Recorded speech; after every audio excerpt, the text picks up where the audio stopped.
Hey guys, Dr. Ina and Dr. Maya, we're here today to talk about very interesting and controversial subject, as always we do every Saturday.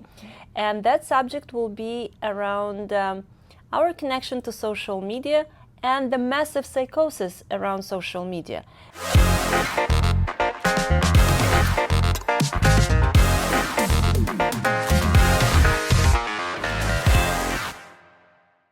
And why we talk about that?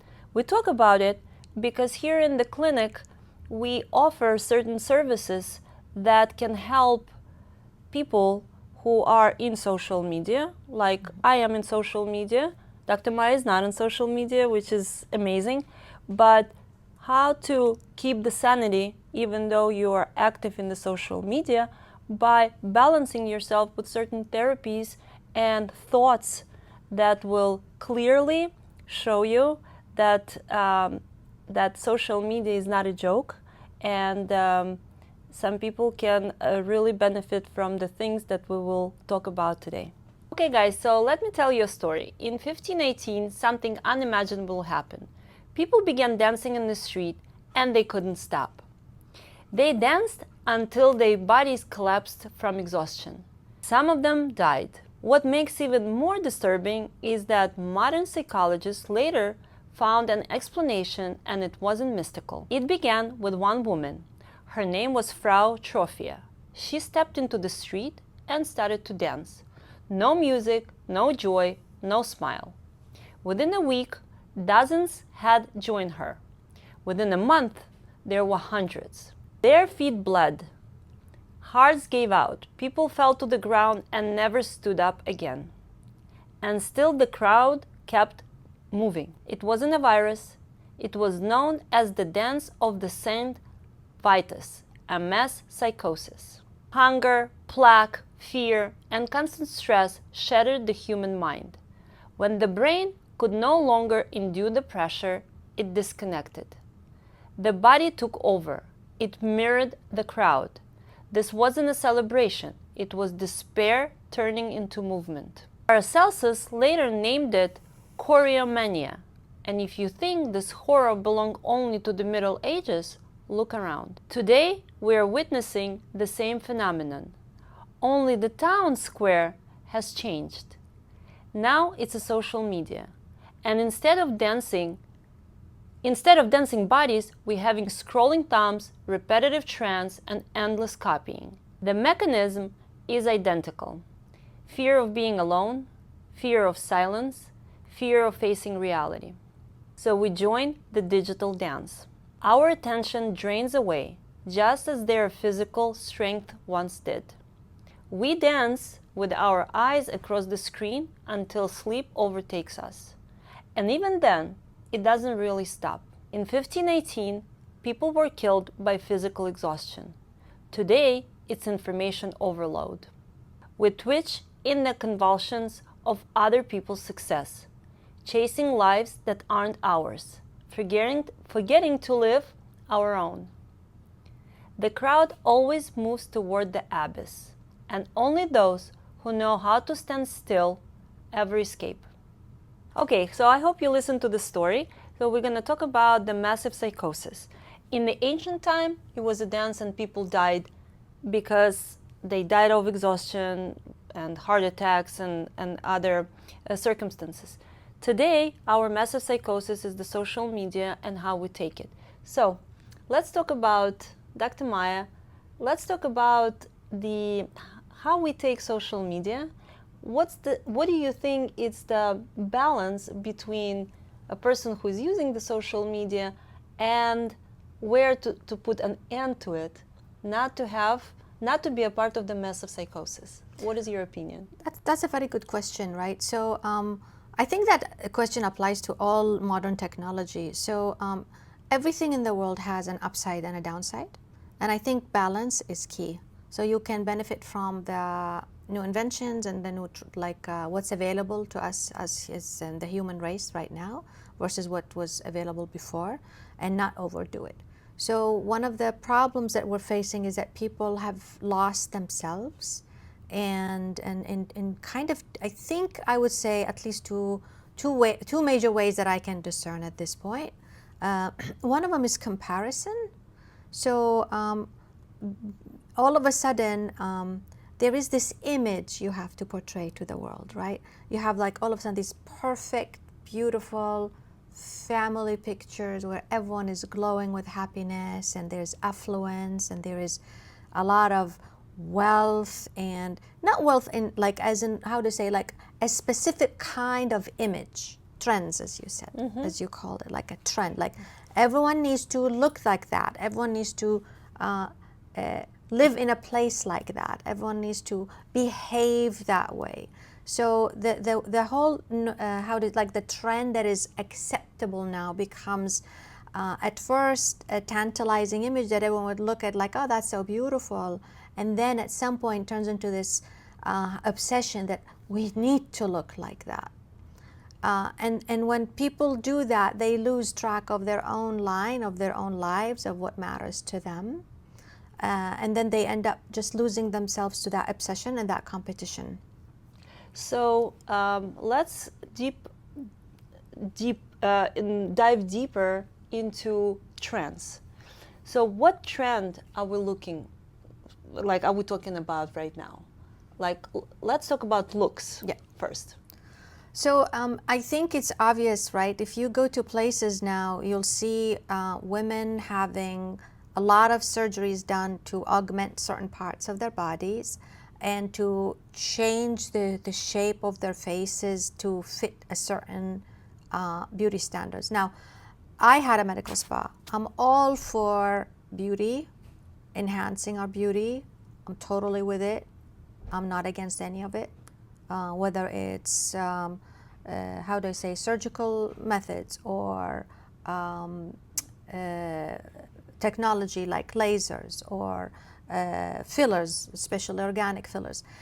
But the point is, what are you trying to do? Are you trying to look like someone else because you're told that person is beautiful?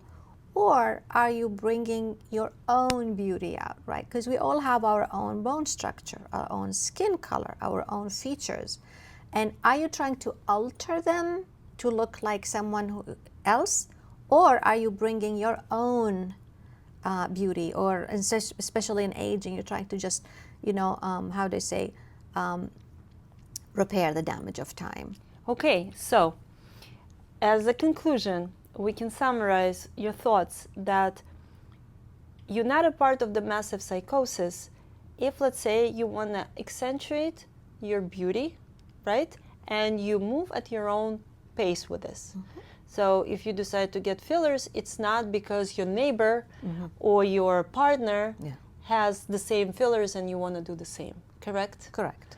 Okay, so the massive psychosis would be the girls want to look like, let's say, I don't know, Kim Kardashian. Yeah, exactly. And everybody wants to have same makeup, same waist, same, I don't know, circumferences in the butt. Yes, and exactly. wear the same clothes just because they fit into that category. Because that's the trend now. That's what's the trend. Beautiful. So we just need to kind of separate the trend and being yourself and using certain tools to accentuate and being yourself. Exactly. Correct? Exactly. Okay. Yeah, I agree with that. And I mean, we see, I think the other issue is there is this, because people have lost the ability to be real, right? There's this pressure on being somebody they're not. There is this despair because you're cut off from who you really are, and there's a sense of loneliness. Of course, if there is this ideal image that is not who you are, you'll never be it. And that generates a lot of sadness and despair and senses of failure. So reality becomes too hard.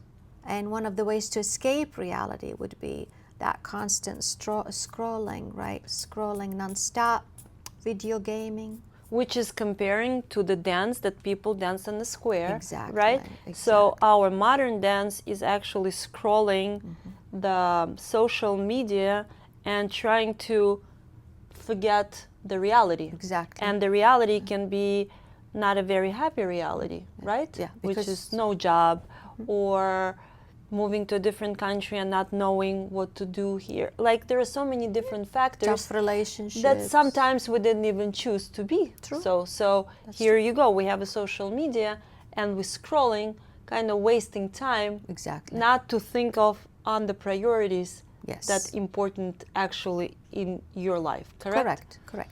I mean, humans, I think there is this misconception now that we come here just to have fun and live a good life and make money and pay bills and then die. Actually, I think human life is much more than that.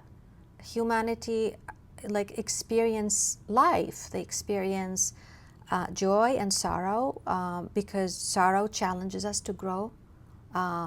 Usually people who go through heartache and tragedies, you find them to become more soulful, gentler, kinder, more empathetic, you know. I'm not saying that suffering is good for us. I'm saying that there is a healthy challenge, just like workout, right? When you're working out, you are injuring the muscle in a controlled way because then you help it grow. So you said a perfect phrase, you injuring in a controlled way. Yeah. So if you are a part of a social media like we are, but we're not going insane about it, we're not dancing all day with scrolling and living someone else's life, then you're not losing yourself, Yeah. right? Yeah. So that becomes a health normal? Yes. Or you would prefer not to have social media at all? So I'll tell you my story. So let me say what I know about social media being positive, because everyone knows about the negative part. But actually, social media connects us, makes us aware of what's going on in the world. There's a pulse in humanity that we immediately feel it because it's being posted. So not like before, you don't even know what's going on in the other city, let alone the other country. Now we know, like you know what's going on, and you can see the beautiful moments as well as the hateful or painful ones, you know. In my case, I used to have Facebook and Instagram, and I did get and YouTube, and I still I'm still on YouTube, but it's not an engaged way. So Instagram and Facebook was good because obviously it made me feel what's going on. I can share with my loved ones my moments, you know. I've always been private, so I don't like to share too much, but you know, you can see what your family is doing and all that. But I did notice that it was taking more and more of my time. Like I think a healthy social media interaction shouldn't be more than an hour a day, really. Just like when we used to put limits on TV, right? You're not supposed to watch TV all day. For children, we would tell them you have 1 hour a day. Why? Because we know it will get you out of reality, sedentary, and now Facebook and Instagram and TikTok and all that, it consumes so much of your energy, and you're bombarded with all that info, right? The brain needs time to process, to wade through what's relevant, what's not relevant. So the drowning of information and the constant attention and certain movement took a toll on me. So in what sense? I was engaging a lot of like hours in it, and at the end I don't feel good, right? Because you see all those tragic things, you see all these problems, and you feel helpless. And also at the time, I'll be honest, happened during COVID, and I had my own opinions about what's going on at the time, and I was not a big fan of mask wearing because I didn't see the medical value in it. We never wore masks for viruses in hospitals in my training. And it became more of a political and fighting arena. And if I post my opinion, there are attacks. It became people policing other people's thoughts, and that's still going on. If you post something, other people don't like it, there's a lot of fighting. So instead of it being a tool of unification, it was being used for actually fighting and, how do you say, fragmentation. So one day I thought, okay, it's taking too much of my time. The truth to me I share on my own page. I didn't go to other people's pages and tell them what they should and shouldn't do. Was not reaching people, was not helping them think the way I thought. And there was no point in me engaging in fights because it's not me and I don't see the point of it. It's not helping anyone. So I said, okay, I'm gonna, as an experiment, I didn't think I'm gonna do it permanent. I'm gonna shut it down and take a break. And the break turned out to a 5-year break, and I don't miss it. I still get information from, YouTube, like from people talking about it and from people I know. I don't miss it. And interestingly enough, I'll be honest, by the time I was really with everyone in social media, years ago, I used to be an avid reader. I enjoy books. Because of all that social media and visual, I lost the ability to read. I couldn't focus anymore. And years after I stopped the social media, now I'm happily back to being able to read, because that's about focus. I lost my focus with all that. My attention became so, how do I say? Short attention span, and you need this dopamine hit, right? This is interesting, this is not interesting. And I remember, actually, I will be sleepy and my eyes are tearing, but I want to look at this one more thing, because it's interesting. That's not healthy. So I'm happy I did it. I don't miss it. I'm not saying everyone should do it, but I saw my limits. I saw I couldn't control myself, and it was affecting my life, and I had to make a drastic decision. I said, no more. So someone who wants to reduce the consumption of social media on a daily basis, would you recommend any type of, because if we are reducing something, we need to put something in that time. True. Otherwise, people feel lost, people feel desperate, True. And they get back to their own habit. True. It's like if you want to lose weight, you just not stop eating, because then it's like you have a lot of time that you need to spend on something. True. So you start walking or going to the gym or dancing or doing. So when someone is cutting on the social media intake, what would you recommend them to do? So I think I'm very glad you brought the issue of weight loss, right? So what do you usually, you run a weight loss program, and what do you usually tell people? They have to structure their day, they have to plan their meals, not when they're hungry they go eat, because what they will do if they're hungry, they will go and binge on whatever they used to eat, right?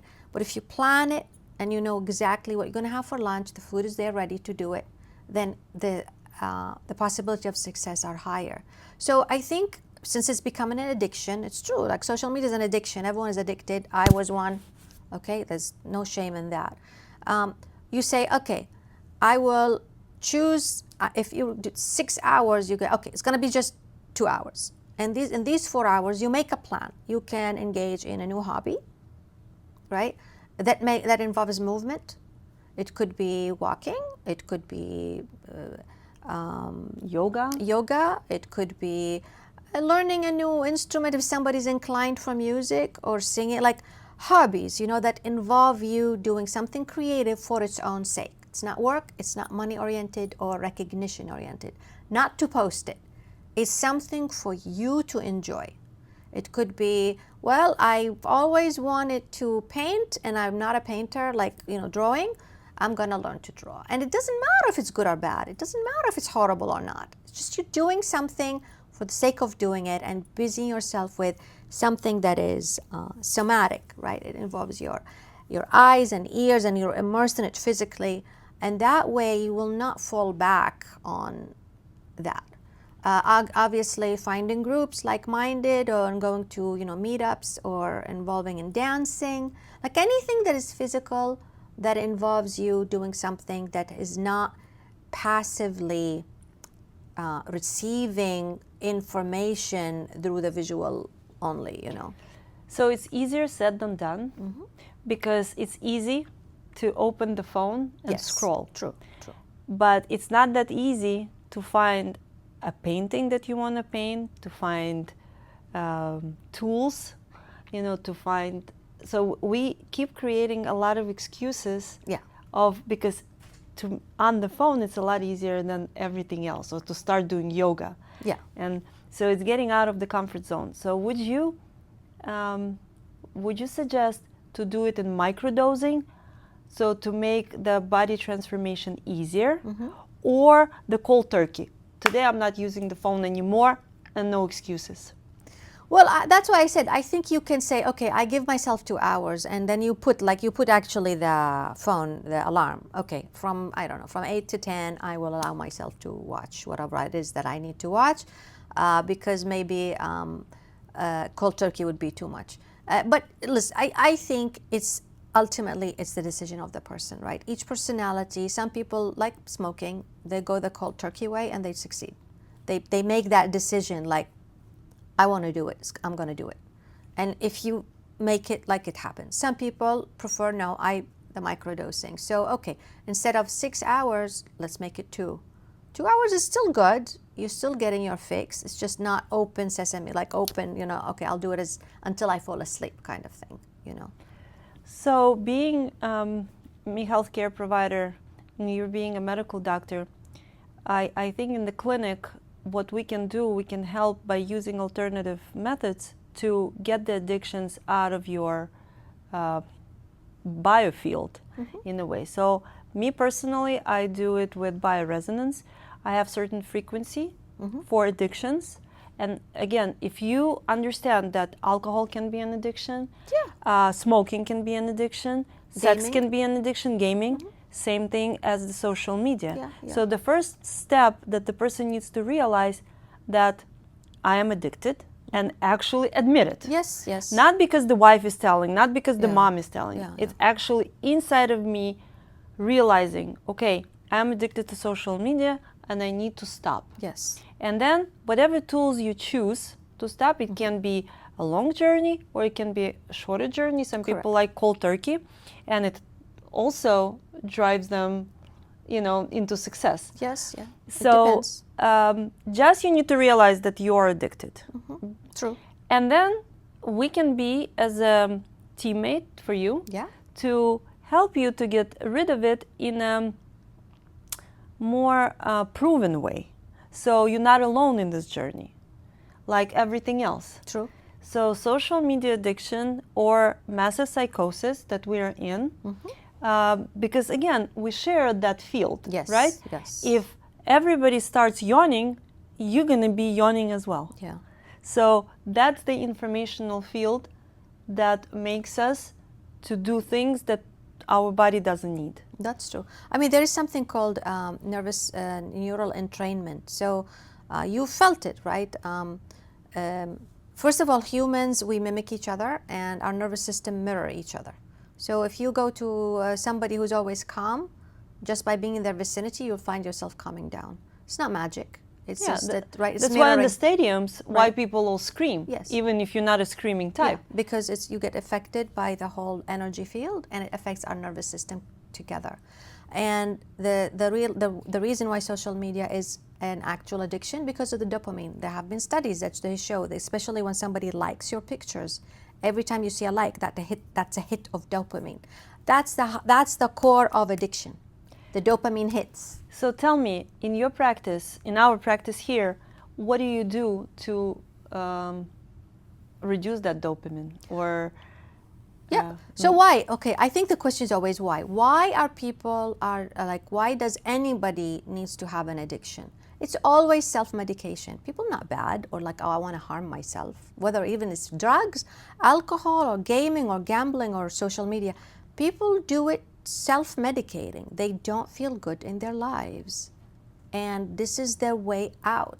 Shopaholics, I used to shop a lot just to get that dopamine hit. When the package arrives, there is a hit of dopamine, But why? Because there's an issue, there's a problem.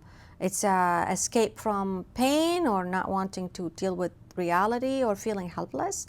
So that's when the therapy and the integrative therapy and the bioresonance frequencies come, because we are looking as to why you need this self-medication that is not helping you. Actually, it's in the long run, it's deteriorating. It's detrimental, I mean. So with integrative therapy that you do, tell me what exactly will be an integration to get rid of that dependency for social media so much?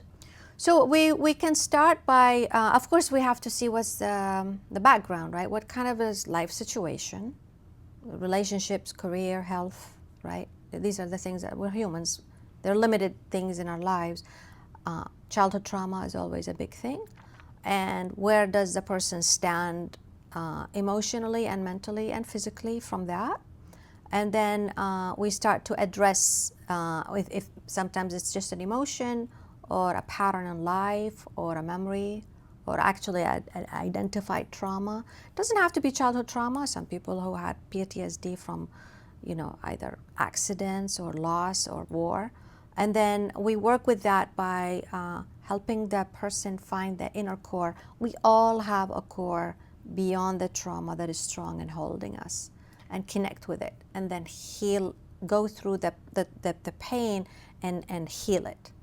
So with your sessions, you do complete history, you find the root cause of possible addiction to the social media, because social media is social media, but you're finding why the person is using so much. Exactly. Is it PTSD, or is it childhood trauma? Yes. Is it prevalence of jealousy or anything else, right? So you find that, and then you work with this situation. Yes. Okay. Yeah. And then the side effect would be like, I'm not interested to look at the beautiful faces all day long. There's no need, because you don't have that compulsion to escape and to get that dopamine hit because you're not feeling well, because the not feeling well would be smoothed out and hopefully gone. And you know what I also noticed, and that some people do not use social media, not because they don't want to be addicted to it, because they don't want to see, how do you say that? It's too much jealousy in them. So I would rather not see someone successful. Yeah. And also a type of hiding from it. Yeah, it's true. I think that's true. Hiding also is an important thing. So some people will feel like, well, I'm inadequate and I don't have much to show. So why would I go on the media? Because people will judge me. Yes. So the biggest root cause of the situation, that we need to dive into ourselves and see who we really are and what we really want. And if we find that answer, then social media will not be as a weapon anymore. Because you're going to use it wisely, like everything else. Like people say, don't use sugar. If you use sugar in little quantities, sugar is good for you. So is salt, right? So is everything else. Good, important. But we cannot do radical. That austerity. Because then we're going into a different extreme. Yeah. I think it's important to see how the culture, and I don't want to say our culture at this time is the bad one. No, every culture, if you look back right in time, every, epoch will have, they will glorify a certain kind of behavior. And they will reward a certain kind of people. But the truth is, if you walk right out the door, you don't see only, a fig tree everywhere, right? There you have trees and shrubs and herbs. And why? Because each one of them have their own contribution to life. Some of them are flowering, some of them have fruits, some of them have nuts, some of them they don't do either, but the roots will hold the soil. Some of them are strong oxygen emitters. So each one of them is just as important to the ecosystem, even if they don't look glamorous maybe. So our current epoch, success, ambition, and money is rewarded and being seen as the only measure of value and success. But that's not true. Imagine the world where everyone is ambitious, everyone wants to be successful, everyone wants to make tons of money. You can't sustain a world like that. There's no way you can have that, right? And then who's gonna, and if all the people who, let's say, clean the garbage from the city decided they only want to be CEOs, we're going to drown in garbage and die. It doesn't make them less important at all, right? So if people understood that their value is not based on these criteria, Some people are born for that life and good for them, but some people are not born for it, and they shouldn't be made to feel less, or that they failed on some level, or they need to compensate by making themselves something they're not, because that creates a lot of feeling inferiority, not enoughness, and have to resort to different kinds of behaviors to offset that feeling. So I think that's important. Okay. So what would you say as the last, as the finishing, as the closure of today's video? What advice would you give to our people who listen to us? Be honest with yourself. Notice your behavior. Are you wasting too much time on social media or other addictions? And then say, okay, I have a choice. I can do something about it. Let me see why I'm doing it. And start knowing yourself. That's what all the philosophers said. Know yourself. Try not to be a part of massive psychosis. Yes. And that's kind of the conclusion of today's discussion.